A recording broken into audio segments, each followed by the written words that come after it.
ಒಂದು 10 ಪಾಯಿಂಟ್ಸನ್ನು ಹೈಲೈಟ್ ಮಾಡ್ಕೊಂಡು ಹೋಗ್ತಾ ಇದ್ದೀವಿ. ಮೊದಲನೇದಾಗಿ ಎಲ್ಲ ಆಸ್ಪತ್ರೆಗಳಲ್ಲಿ ಒಂದು ಕಡೆ ಈ ಸರ್ಕಾರ ನಾವು ಎಲ್ಲ ಮೆಡಿಸಿನ್ ಕೊಟ್ಟಿದ್ದೀವಿ, ಯಾವುದೂ ಚೀಟಿ ಹೊರಗಡೆ ಬರ್ಕೊಡ್ಬಾರ್ದು ಅಂತ ಒಂದು ಕಡೆ ಪ್ರೊಪಗ್ಯಾಂಡ ಮಾಡ್ತಾ ಇದೆ. ಮತ್ತು ಇನ್ನೊಂದು ಕಡೆ ಸಮರ್ಪಕವಾಗಿ ಯಾವುದೇ ಔಷಧಿಗಳನ್ನು ಸಪ್ಲೈ ಮಾಡ್ತಾ ಇಲ್ಲ. ಇದನ್ನು ನಾವೀಗ ಸುಮಾರು ವರ್ಷಗಳಿಂದ ಒಂದು 2-3 ವರ್ಷದಿಂದ ಸುಮಾರು ಕೇಳಿ ಮತ್ತು ಇದರ ಪರವಾಗಿ ನಾವು ಸುಮಾರು ಮೀಟಿಂಗ್ಗಳನ್ನು ಮಾಡಿ ಯಾವುದೇ ಇದರಲ್ಲೂ ಫಲಪ್ರದವಾಗಿಲ್ಲ. ಈಗ ನಾವು ಒಂದು ಕಡೆ ನಾವು ಆಟ ಆಡ್ತಕ್ಕಂಥದ್ದು ಒಬ್ಬ ಮನುಷ್ಯನ ಜೀವದ ಜೊತೆ. ಸೊ ನಾವು ಯಾವುದೇ ಒಂದು ಫೈಲ್ ಇಟ್ಕೊಂಡು ಅಥವಾ ಇನ್ನೊಂದು ಹಣಕಾಸಿಂದ ಇದರಲ್ಲಿ ಮಾಡ್ತಾ ಇಲ್ಲ. ಆ ಜೀವಕ್ಕೆ ರಕ್ಷಣೆ ಬೇಕಾಗಿರ್ತಕ್ಕಂಥ ಎಸೆನ್ಷಿಯಲ್ ಔಷಧಿಗಳು ಸಮರ್ಪಕವಾಗಿ ಇವತ್ತು ಸಪ್ಲೈ ಆಗ್ತಾ ಇಲ್ಲ. ಅದು ಮೊದಲನೇ ಉದ್ದೇಶ. ಯಾಕೆಂದರೆ ಹೊರಗಡೆನೂ ಬರ್ಕೊಡಂಗಿಲ್ಲ. ಇಲ್ಲಿ ರೋಗಿ ಬಂದಾಗ ರೋಗಿಗೆ ಏನು ಬೇಕು ಏನಿಲ್ಲ ಅನ್ನೋದು ನನಗೆ ಗೊತ್ತಿರ್ತದೆ. ಸೊ ಅದನ್ನು ನಾವು ಹೊರಗಡೆನೂ ಬರ್ಕೊಡಂಗಿಲ್ಲ ಮತ್ತು ಅಲ್ಲೂ ಕೊಡಂಗಿಲ್ಲ. ಅಂದರೆ ನಾನು ಅಲ್ಲಿ ಕೂತ್ಕೊಂಡು ಅಲ್ಲಿ ಜಸ್ಟಿಸ್ ಏನು ಕೊಟ್ಟಂಗಾಗುತ್ತೆ. ಒಂದು ರೋಗಿಗೂ ಜಸ್ಟಿಸ್ ಕೊಟ್ಟಂಗಾಗಲ್ಲ, ಪಬ್ಲಿಕ್ಗೂ ಜಸ್ಟಿಸ್ ಕೊಟ್ಟಂಗಾಗಲ್ಲ. ಇದು ಮೊದಲನೇ ಉದ್ದೇಶ. ಎರಡನೇದಾಗಿ 1973ರಿಂದ ಈಗ ಆಲ್ಮೋಸ್ಟ್ ಒಂದು 52 ವರ್ಷದಿಂದ ನಮ್ಮ ನಿರಂತರ ಹೋರಾಟ ನಡೀತಾ ಇದೆ. ನಮ್ಮ ಸಂಘದಿಂದ ಯಾವುದೇ ರೀತಿಯಿಂದ C&R ರೂಲ್ ಅಂತ ತರ್ತಾ ಇಲ್ಲ. ಯಾಕೆಂದರೆ ನಮ್ಮ ಇಲಾಖೆ ಒಂದೇ. C&R ರೂಲ್ ಇಲ್ಲದೆ ಇರ್ತಕ್ಕಂಥ ಒಂದು ಇಲಾಖೆ ಇವತ್ತು ಇದೆ ಅಂದರೆ, ಯಾಕೆಂದರೆ ನಾನು ಡಾಕ್ಟರ್ ಆಗಿ ಮತ್ತು ಒಬ್ಬ ಕ್ಲರ್ಕ್ ಆಗಿ ಆ ಒಂದು ಡಿಪಾರ್ಟ್ಮೆಂಟಿಗೆ ಸೇರ್ತೀನಿ. ಕ್ಲರ್ಕ್ ಆಗಿ ಡಾಕ್ಟರ್ ಆಗಿ ರಿಟೈರ್ಡ್ ಆಗಬೇಕು. ಈ ಪ್ರಮೋಷನಲ್ ಇದು ಅಂತ ಇಲ್ಲೇ ಇಲ್ಲ ಇದರಲ್ಲಿ. ಈಗ ಪ್ರಮೋಷನ್ ಕೊಡ್ತಾರೆ. ಯಾಕೆ ಕೊಡ್ತಾರೆ?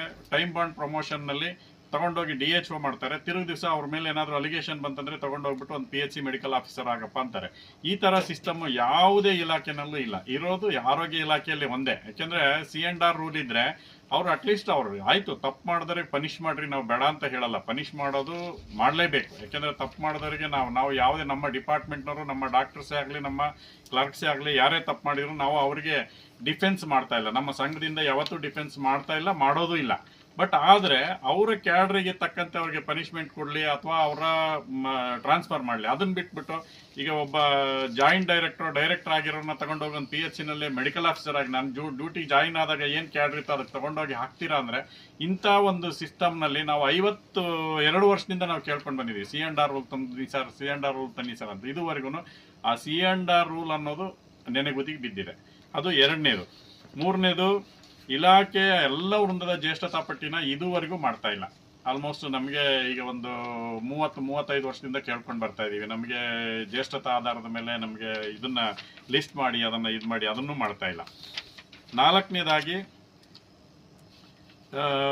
ಈಗ ನಮ್ಗೆ ಇದುವರೆಗೂ ಏನಂದರೆ, ಒಂದು ಸರ್ಕಾರಿ ಡ್ಯೂಟಿಗೆ ನಾವು ಡಾಕ್ಟ್ರುಗಳು ಸೇರ್ತಾ ಇದ್ದಿದ್ದು ಒಂದೇ ಉದ್ದೇಶ. ಅಟ್ಲೀಸ್ಟ್ ನಮಗೆ ಈ ಪೋಸ್ಟ್ ಗ್ರ್ಯಾಜುಯೇಷನ್ ಮಾಡಲಿಕ್ಕೆ ಒಂದು ಅವಕಾಶ ಇರ್ತದೆ ಇನ್ ಸರ್ವಿಸಲ್ಲಿ. 5 ವರ್ಷ ಆದಮೇಲೆ ನಮಗೆ ಇನ್ ಸರ್ವಿಸ್ನಲ್ಲಿ ಪೋಸ್ಟ್ ಗ್ರ್ಯಾಜುಯೇಷನ್ ಕರೆದು ಕೊಡೋರು. ಪೋಸ್ಟ್ ಗ್ರ್ಯಾಜುಯೇಷನ್ ಮಾಡ್ಕೊಂಡು ಬಂದಮೇಲೆ ಅದಕ್ಕೆ ತಕ್ಕಂತೆ ಜಿಲ್ಲಾ ಆಸ್ಪತ್ರೆ, ತಾಲೂಕು ಹಾಸ್ಪಿಟ್ಲ್ಗಳಿಗೆ ನಿಯೋಜನೆ ಮಾಡೋರು. ನಮಗೆ ಇನ್ನೂ ಒಂದಿಷ್ಟು ಉನ್ನತ ಸೇವೆ ಮಾಡಲಿಕ್ಕೆ ಒಂದು ಅವಕಾಶ ಸಿಗ್ತದೆ.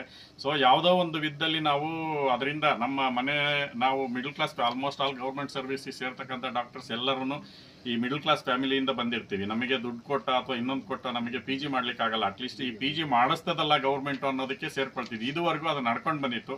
ಈ ವರ್ಷದಿಂದ ಸೇವಾನಿರತ ವೈದ್ಯರಿಗೆ ಇನ್ಮುಂದೆ ನಾವು ಸೇವಾನಿರತ ಸ್ನಾತಕೋತ್ತರ ಪದವಿಗೆ ನಾವು ಕಳಿಸೋದಿಲ್ಲ. ಕಳಿಸಿದ್ರು ನಾವು ಸ್ಯಾಲ್ರಿ ಕೊಡೋದಿಲ್ಲ, ನಿಮ್ಮ ಪಾಡಿ ನೀವು ಓದ್ಕೊಂಡು ಬರಬೇಕು ಅಂತಾರೆ. ಯಾಕೆಂದರೆ ನಾವು ಇಲ್ಲಿಂದ ಸೇವಾನಿರತ ಸ್ನಾತಕೋತ್ತರ ಪದವಿಗೆ ಹೋದಾಗ ನಮಗೆ ಅಲ್ಲಿ ನಾವು ಫ್ಯಾಮಿಲಿ ಕಟ್ಕೊಂಡಿರ್ತೀವಿ ಆಲ್ರೆಡಿ. ಸೊ ಫ್ಯಾಮಿಲಿ ಮೇಂಟೈನ್ ಮಾಡೋದು ಹೇಗೆ, ಅಥವಾ ನಾವು ಮತ್ತೆ ನಾವು ಯಾವ ಆಸ್ಪತ್ರೆಗೆ, ಯಾವ ಒಂದು ಮೆಡಿಕಲ್ ಕಾಲೇಜ್ಗೆ ನಮ್ಮನ್ನು ಹಾಕ್ತಾರೆ, ಅಲ್ಲಿ ನಮ್ಮಿಂದ ವರ್ಕು ಎಕ್ಸ್ಟ್ರಾಕ್ಟ್ ಮಾಡ್ತಾರೆ. 24 ಅವರ್ಸ್ ವರ್ಕು ಎಕ್ಸ್ಟ್ರಾಕ್ಟ್ ಮಾಡ್ತಾರೆ. ಸೊ ಅದಕ್ಕೆ ನಮ್ಮ ಸ್ಯಾಲ್ರಿಯನ್ನು ನಮಗೆ ಕೊಡಲಿಕ್ಕೆ ತಪ್ಪೇನೂ ಇಲ್ಲ. ಇದುವರೆಗೂ ಕೊಟ್ಕೊಂಡು ಬಂದಿದ್ದಾರೆ. ಈಗ ಇದ್ದಕ್ಕಿದ್ದಂಗೆ ಈಗ ನಮ್ಮ ಪ್ರಿನ್ಸಿಪಲ್ ಸೆಕ್ರೆಟರಿ ಅವರು ಅದನ್ನು ಈ ವರ್ಷದಿಂದ ತೆಗಿತಾ ಇದ್ದಾರೆ. ಈ ಸ್ನಾತಕೋತ್ತರ ಇದನ್ನು ನಾವು ಮುಂದೆ ಮೊದಲು ಹೇಗಿತ್ತು ಆ ಥರ ಯಾಕೆಂದರೆ ಡಿಸ್ಟ್ರಿಕ್ಟ್ ಹಾಸ್ಪಿಟ್ಲಲ್ಲಿ ಮತ್ತು ತಾಲೂಕು ಹಾಸ್ಪಿಟ್ಲಲ್ಲಿ ಇವತ್ತು ಎಷ್ಟು ಸ್ಕ್ಯಾರ್ಸಿಟಿ ಇದೆ. ಅಟ್ಲೀಸ್ಟ್ ಒಂದು ತಾಲೂಕು ಹಾಸ್ಪಿಟ್ಲಲ್ಲಿ ಅವರೇ ಹೇಳ್ತಾರೆ ರೌಂಡ್ ದಿ ಕ್ಲಾಕ್ ವರ್ಕ್ ಮಾಡಲಿಕ್ಕೆ 2 ಗೈನಕಾಲಜಿಸ್ಟು, 2 ಪೀಡಿಯಾಟ್ರಿಷನ್ನು, 2 ಜನರಲ್ ಫಿಸಿಷಿಯನ್ನು, 2 ಜನರಲ್ ಸರ್ಜನ್ ಆ ಥರ ಇರಬೇಕು ಅಂತ, 2-3. ಸೊ ಅದನ್ನು ಇವರು ಫುಲ್ಫಿಲ್ ಮಾಡೋದಾದರೆ ಸ್ನಾತಕೋತ್ತರ ವೈದ್ಯಕೀಯ ವ್ಯಾಸಂಗಕ್ಕೆ ಹೋಗ್ಲಿಕ್ಕೆ ಇವರು ನಿಲ್ಲಿಸಿದ್ರೆ ಎಲ್ಲಿಂದ ತರ್ತಾರೆ? ಈಗ ಫ್ರೆಶ್ ಆಗಿ ಅಪಾಯಿಂಟ್ ಮಾಡ್ಕೊಂಡು ಎಲ್ಲರನ್ನೂ ಮಾಡ್ಲಿಕ್ಕಾಗತ್ತಾ? ಫ್ರೆಶ್ ಆಗಿ ಅಪಾಯಿಂಟ್ ಮಾಡಲಿಕ್ಕೆ DPRನಿಂದ ನಮಗೆ ಅಷ್ಟು ಅಂತ ಸಿಕ್ಕೋದು ಅಷ್ಟು ಈಸಿ ಇರ್ತದ? ಅದು ಇರೋದಿಲ್ಲ.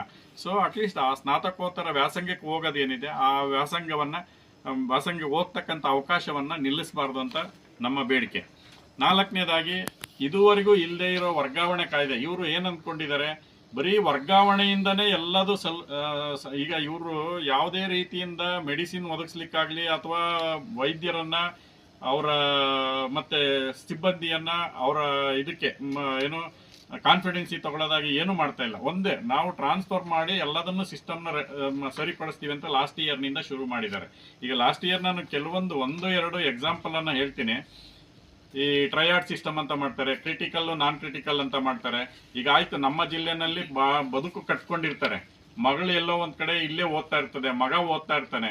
ಈಗ ಅವ್ರನ್ನ ತಗೊಂಡೋಗಿ ಚಿಕ್ಕಬಳ್ಳಾಪುರಕ್ಕೋ ಅಥವಾ ಕನಕಪುರಕ್ಕೋ ಅಥವಾ ಧಾರವಾಡಕ್ಕೋ ಅಥವಾ ಹೊಸಪೇಟೆಗೋ ಹಾಕೋದಾದ್ರೆ ಅವ್ರ ಜೀವನದ ಗತಿ ಏನು? ಅವ್ರಿಗೂ ಒಂದು ಹ್ಯೂಮ್ಯಾನಿಟಿ ಅಥವಾ ಅವ್ರಿಗೂ ಒಂದು ಫ್ಯಾಮಿಲಿ ಲೈಫ್ ಅಂತ ಇರುತ್ತಲ್ವಾ. ನಾವು ಟ್ರಾನ್ಸ್ಫರ್ ಮಾಡೋದಕ್ಕೆ ಬೇಡನಲ್ಲ, ನಿಮ್ದು 15% ಏನಿದೆ 15% ಟ್ರಾನ್ಸ್ಫರ್ ಮಾಡಿ. ಆದ್ರೆ ಟ್ರಾನ್ಸ್ಫರ್ ಮಾಡ್ತಕ್ಕಂಥ ವ್ಯವಸ್ಥೆ ಇದೆಯಲ್ಲ, ಹಳೆ ವ್ಯವಸ್ಥೆ ಏನಿದೆ, ಈಗ ನಮ್ಮ KCSR ರೂಲ್ ಇಲ್ಲದೆ ಇರೋದನ್ನು ಇವರು ಇಂಪ್ಲಿಮೆಂಟ್ ಮಾಡ್ಲಿಕ್ಕೆ ಹೋದ್ರೆ ಹೇಗೆ? ಈಗ 15% ಅಂತ ಇರೋದ್ರಲ್ಲಿ ಒಂದು ಮ್ಯೂಚುವಲ್ ಟ್ರಾನ್ಸ್ಫರ್ ಇದೆ, ಒಂದು ಹಸ್ಬೆಂಡ್ ವೈಫ್ ಇದೆ, ಒಂದು ವಿಡೋ ಇದೆ, ನಾಲ್ಕನೇದಾಗಿ ಒಂದು ಹ್ಯಾಂಡಿಕ್ಯಾಪ್ಡ್ ಇದೆ. ಸೊ ಇವೆಲ್ಲದನ್ನು ಸೇರಿಸಿ 15% ಇದೆ. ಇವ್ರೇನು ಇದು ಯಾವುದನ್ನು ಮತ್ತೆ ಕ್ರಿಟಿಕಲಿ ಇಲ್ಲ.